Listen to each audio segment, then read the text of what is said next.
Okay, so here is a problem where we need to find out the degrees of freedom of this mechanism. Well, we have a simple formula which is again based on plane degree of freedom, that 3, because each link in the plane degrees of freedom will have 3, each link will have 3 degrees of freedom. So 3 n minus 1, because 1 is always fit, so n minus 1. This gives you the number of degrees of freedom available minus 2 times the number of degrees of freedom constrained by sliding, or the degrees of freedom which constrains 2. So this is and minus p2, the degrees of freedom which constrains 2 degrees of 2 degrees of, or 1 degree of freedom. Yeah, so this is something which constrains number of degrees of freedom which constrains 2 degrees of freedom, number of degrees of freedom which constrains only 1, right? So this is the effective degree of freedom, the total available minus how many are constrained. Now here, how many links are available? I mean, the total link is n here. Okay, so total links are 1, 2.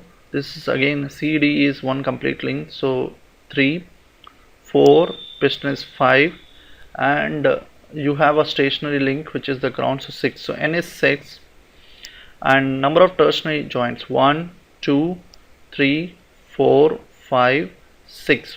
So 6 hinge joint. Now hinge joint provides only 1 degree of freedom, it restricts 2, and also you have a sliding, sliding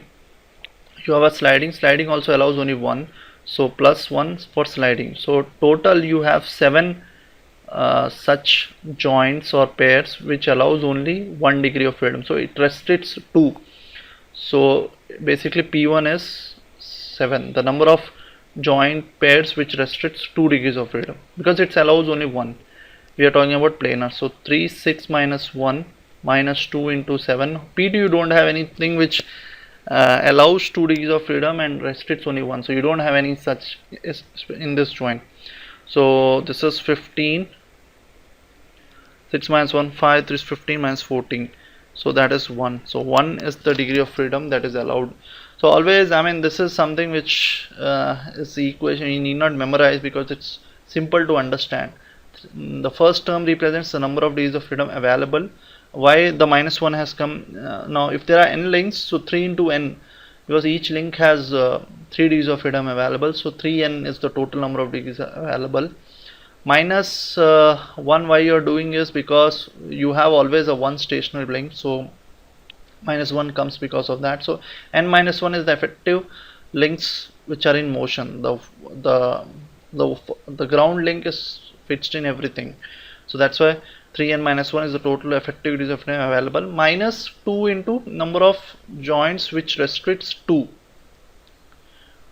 pairs. So here you have the sliding and the tertiary, total being 7, which allows only 1, so it restricts 2 because total is 3. So minus 2 into 1. So that is the idea. Thank you.